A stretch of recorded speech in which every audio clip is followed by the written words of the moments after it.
Some months back I was showing you how I made this here freeform piece of crochet, and I said then that I'm going to make a scarf and show the other side later this year.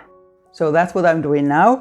I have already started crocheting the middle bit of the scarf, and I'm quite far on with it actually, and I wanted that to be completely plain. Now I'm going to do the other side using mainly the same colors, but making sure that they look very different. So I'm not going to use many of the same stitches or shapes or anything, just the colors that would be the same. I found most of the colors that I had used on the first end of that there scarf, so I'm going to use these here colors. And like before, I'm working so that I make it up as I go. So now, before I have started, I do not know what it's going to look like. I have a few ideas what I want to do, but I will make one piece first and then continue from that and make it up as I go. Like in this here cowl and child's hat, I mostly combine crochet and knitting in freeform, but with this here scarf I'm only using crochet. Here we see this end close by, and then this here is a different yarn and different hook and different stitch. After I have done the other end, we will look at two different ways of attaching it, an easier one and a more difficult one. And like with this here, this video is not meant to be a tutorial. It's giving you ideas of how you can implement freeform yourself. So I'm explaining how I'm doing some of the things, and if there's a technique that I have a video for, I'll mention that. And I'm showing a bit how I'm doing it. But the main thing is for everybody to use their own imagination. So here are the yarns that I'm going to use. One fell on the ground. And I'm going to use a hook, 4mm or G, that goes with any of these. And like I mentioned, I don't want to have any repetition in between these apart from the colors. So for that reason, for instance, I would not start either of the sides with a long pink strip, even if the stitch was different, so that the two ends from a distance wouldn't look the same. I'm starting like this here. I chained 5 and closed it, and then I have trebles in here. So I first chained 4, 2 trebles, chain 2 and 3 trebles. And I'm making a sort of a slightly lacy strip like this here. So now I'm chaining 4 and turning it, and then always having 3 plus 3 trebles in this here middle, 2 trebles and a third one, so 2 yarn overs. I'm using American terms for the stitches. And then I chain 2 and another group of 3.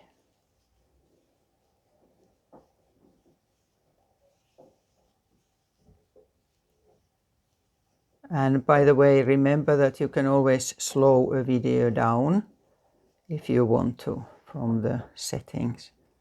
So like this here, 3, chain 2 and 3, and just continuing like this, very easy.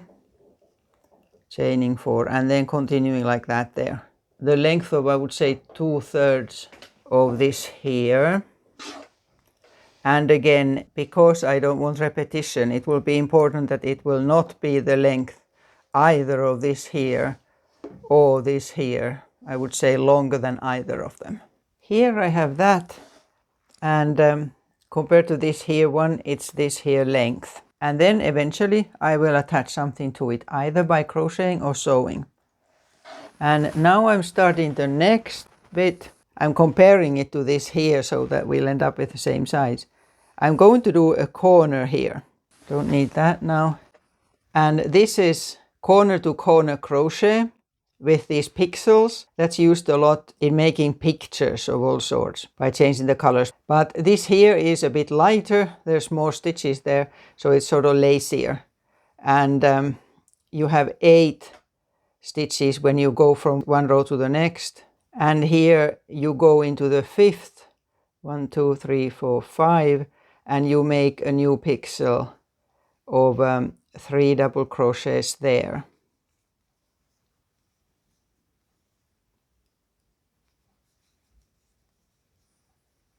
and then you chain 1 and turn and attach it to this here. And this way it grows automatically corner to corner like that every time you crochet. So now you have 4 here, 4 chains, and then again a pixel of 3 double crochets.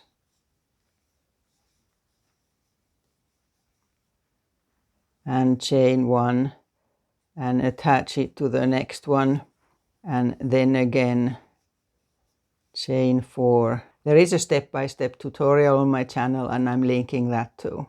Here's that. I made this size, and then I'm going to jump with chain from all those tips there and make similar kind of net like that there for a while there using this here color.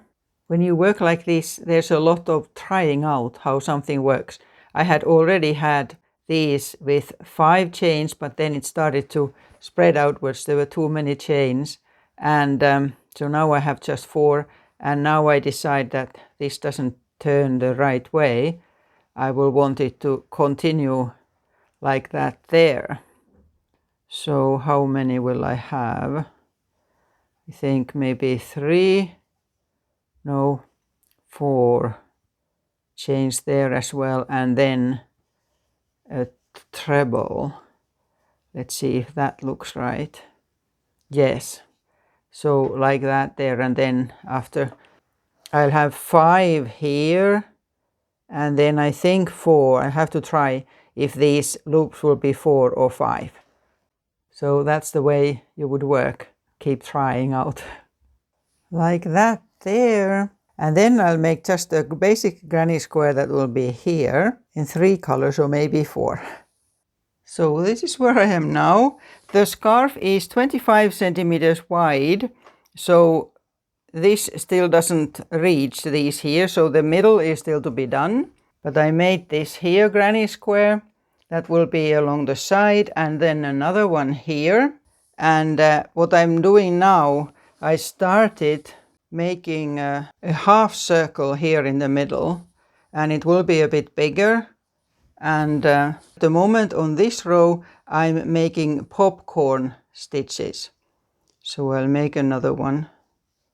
I have a popcorn in each of these that I started just making double crochets and trebles with some chains in between, and popcorn goes so that you do 4 or 5 double crochets or trebles, and then you insert the hook in the first one, take the stitch back and pull it through the start. Did it split? No. And then continue. I'll have 4 chains in between. So I'll do this row like that there, and then I'll think of something else after this, maybe just single crochets for a couple of rows back and forth in that yellow. This is where we are now. I finished this here half round, and then I made this square using the mini bead stitch, which is one of my favorite stitches. I said I was going to do a couple of rows, but I only did 1 in the yellow. And then these here double crochets, and they are only attached to the front loop, so it's sort of lighter. What I love about Freeform is that you are so free to do whatever. Nothing needs to be repeatable. And what I mean is that, for instance, if you have to write a pattern, or if you are designing something that somebody else is going to copy, then you are much more limited. Because, for instance, patterns often say repeat this 5 times or whatever. But in Freeform, if it suits better to have 3 stitches in a similar place here and 4 in the next and then 2, that's perfectly okay. You can break all the rules that you have learned. And this is what the mini bead stitch looks like. And next I'll do something to fill in that point. I did some moss stitches there, starting here and going upwards. These are another thing that you always have to keep trying, how far you go and where you attach it. Some of these I had to do twice.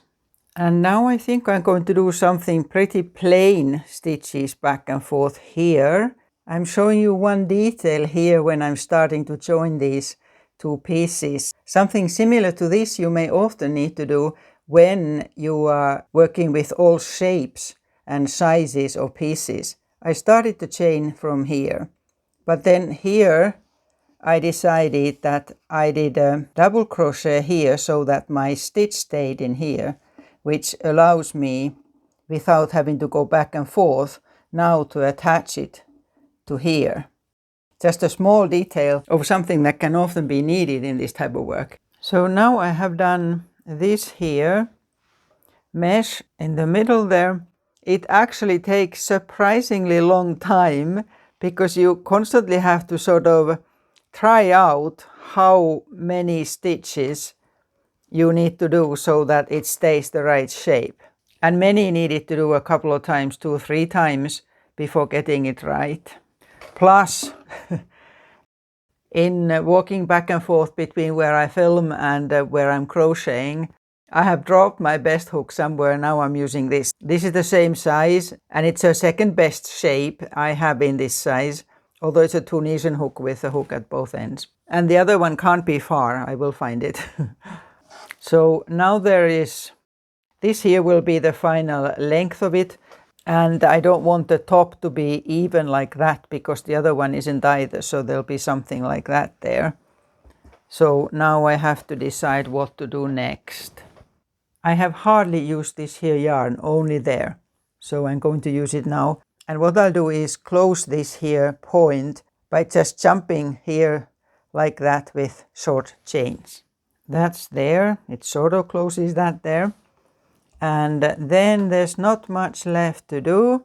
I think what I'll do next is a pink strip, long strip going till about here, not quite as high as that.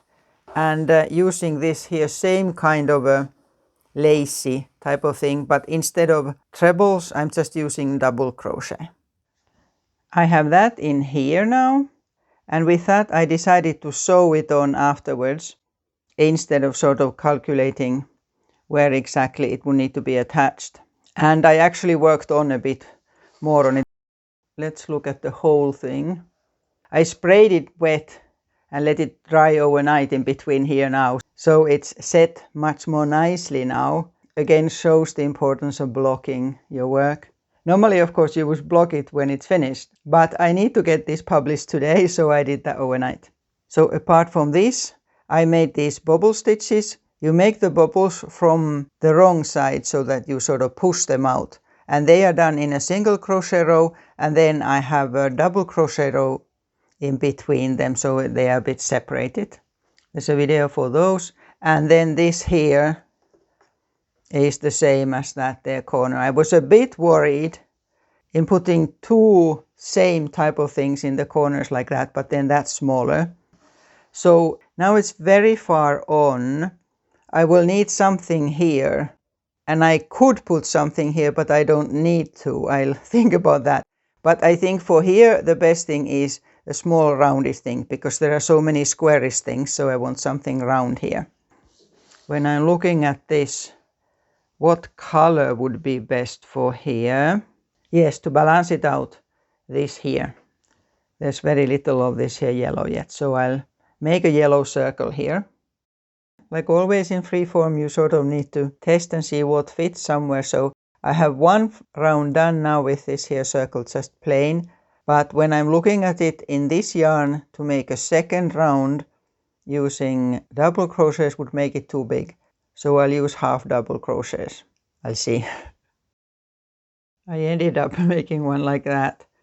So what I'm doing is just like loops. It's, I suppose, some sort of a bead stitch. And then pulling through all of them. And chaining 2 in between. And then a half double crochet there. Again, chain 2. And then these sort of yarn loops here. When I'm doing Freeform, I don't stop to think and plan much. I sort of, when I get an idea, I just do it. And normally it works okay. And anytime you are going to sew something on, leave a long tail so you don't have to take extra yarn and have extra yarn ends to weave in. That's it there attached. And now I'm not going to do anything more to this. As I have mentioned many times, I don't want the top to be straight. If necessary, after I have done the middle part of the scarf, I can do some surface stitching here if I feel it's necessary. I said in the beginning that I'm going to show two different ways of attaching a middle part to the scarf. And here we have the other end of it. And here I have started the different color, the plain color, as you can see, attaching it there. So that is one way, and that's what I'm going to do on the other side as well. But there is a much easier way. You first finish the middle part of the scarf. Then when you get here, you turn it the wrong way around. You take the finished scarf and you set it over it so that it covers all of them. And then you pin it in and you sew it. See, like this here. Then you certainly get it nice and even here. But then of course when it's looked at the other side, it looks different. So that depends completely what you want. But this is an easy way to do it. And as I said, I'm not going to use that. This here, middle part, I have used a completely different yarn. It's this here yarn, Chenet type yarn, which means that it's like stitches in the yarn. It's a lovely feel of a yarn. It's mainly alpaca with some silk and camel in it, which means that even by hand you have to wash it very gently, but then you don't often need to wash scarves. And also anything that's real wool needs washed very rarely, because just airing it for a number of hours is enough most of the time. You can of course use any kind of a plain stitch for the middle of the scarf or even lace, but one I would not recommend is single crochet. It makes a scarf too thick, it doesn't, bend. I'm just showing very quickly the stitch I'm using. It's the extended single crochet. So you start like a single crochet, but instead of going through straight away, you first make a stitch there and then pull through both. I use this actually quite a lot. It's just a super easy stitch, obviously, and makes a sort of a softish finish. So this is the stitch I'm using for the entire middle part of this. I'm not going to do on the video the way I start the middle part because it's too specific. Nobody else is going to do exactly the same. And for instance, that yarn is much thicker, so I have to use a much larger hook. This is 7 millimeter, which means that I really have to think how many stitches. I cannot use these stitches here. These are half the size only. Just a couple of tips only if you start something like this. You would always start from the lowest part, and then you have to think of the height of your stitches. Now here, for instance, this here is approximately 2 stitches high, which means that I would start from this end so that I don't have any unnecessary slip stitching or anything. So I would first go here, then there, and in any places like this here, you would take a slightly higher stitch then. So you would go downwards, for instance, if you are here, the height of your stitch, and you need to fill in this here gap. Here would probably be a double crochet, and here a treble or maybe even double treble. But this kind of work is really ideal for like fine-tuning your crochet, seeing that you really understand the stitches. You don't just copy instructions. Now, I have already done quite a bit of the scarf. And what I'm going to do is I start again from here, and then when it's long enough, I will, these will meet then. I think I'll probably sew it together so that I don't get a seam that shows clearly. Ideally, you would do that in the middle, but to get this video for this week, I wasn't able to do that. I don't have a lot missing here now from the length of the scarf. Just showing where I am at the moment. So I have done this much, and now I see that this hero will end here and it then will be level. So what I'm going to do, because this is such thick yarn, I'm not going to slip stitch across there to start from there, but instead, in this case, I'm actually going to cut the yarn here and then start again from this end, from the other side. So sometimes that can be necessary. What I need to check now is that I will get the right number of stitches, because this is going to meet that. So there's 25 stitches in this. So I'll have to work it out so that I will have 25 here too. Sometimes that can require a bit of creativity in where you put the stitches. So I'm here now and a little bit more. This yarn was in my stash, so the final length of the scarf is going to be determined by when this comes to an end, and as you can see, it's not going to do much more. And now the scarf is finally finished. When the colder weather arrives, I will be ready.